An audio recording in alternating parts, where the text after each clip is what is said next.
So thanks again for sticking with us today through this irrigation workshop. At this point, you've learned a little bit about soils and how they hold on to water and how we can use soils to help us determine when to irrigate. You've learned some about the crop water use and when to irrigate that way. And both of those are extremely technical presentations. It's really good information. You might want to listen to them again to go through all the concepts and get a better handle on timing irrigation in your crops. You've also listened to Matt talk about the weather, the climate, when there's opportunities to irrigate, and Carrie talked to you about the effect of irrigation on corn canopy temperature. I'm going to talk to you about some agronomic management things we can do differently, and I'm going to keep this talk extremely simple in this process. So some of the adjustments that we can do under irrigation, probably one of the first is if we're assuming that we can apply all the water that's needed during the season, and that's important. If we can make that assumption, then we can increase our plant population, and probably by as many as 5,000 plants per acre over what you're currently doing. So that would put us somewhere in the ballpark of 36 to 42,000 plants per acre in 30-inch rows. We have data that says we can go up to 45,000 in 30-inch rows. If we have adequate water, which is a big if, we can still get very good yields, very high yields in that kind of a system.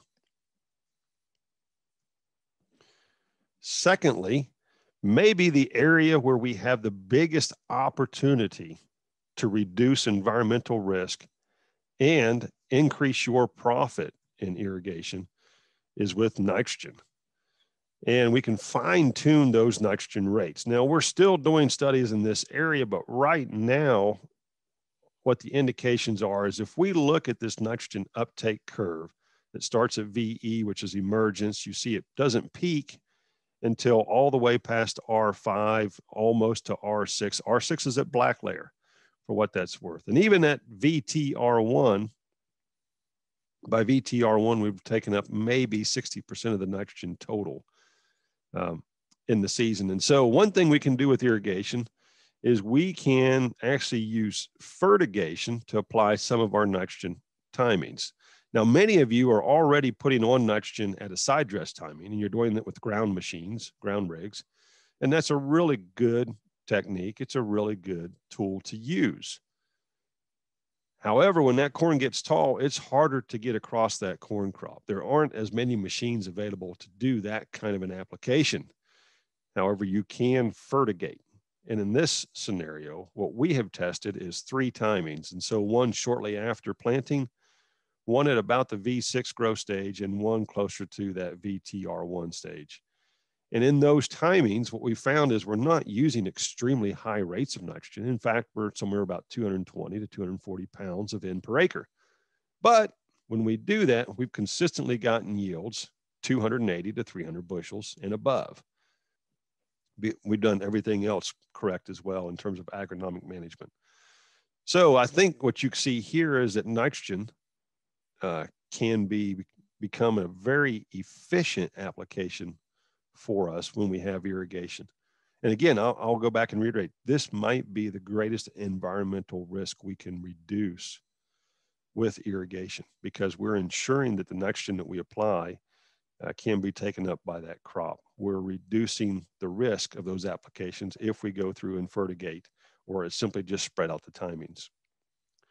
One other challenge with irrigation, though, is we do have a higher probability for foliar diseases. Gray leaf spots, very common in Kentucky, as are several other diseases.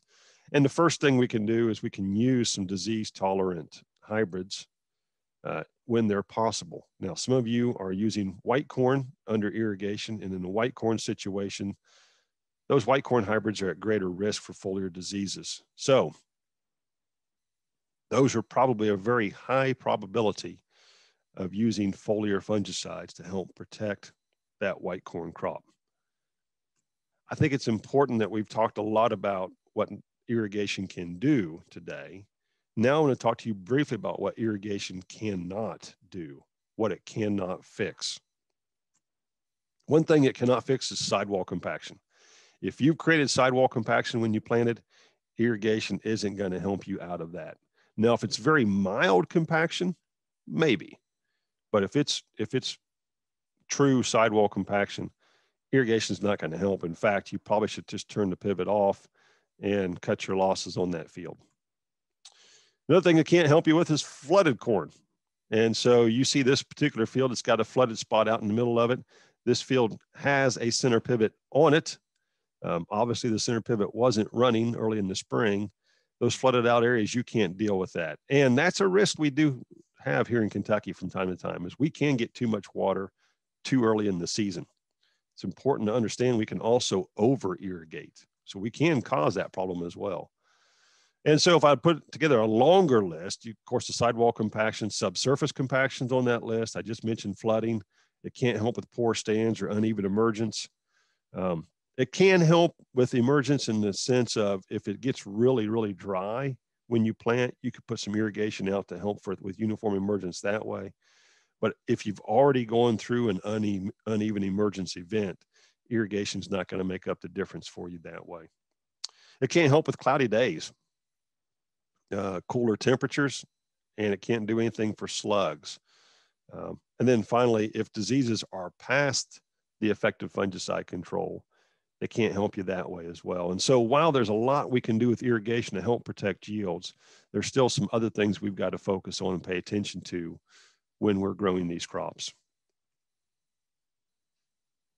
So with that, I will close out this short little segment on adjusting crop management with irrigation. Again, thank you for attending today. We appreciate your attention throughout this entire workshop.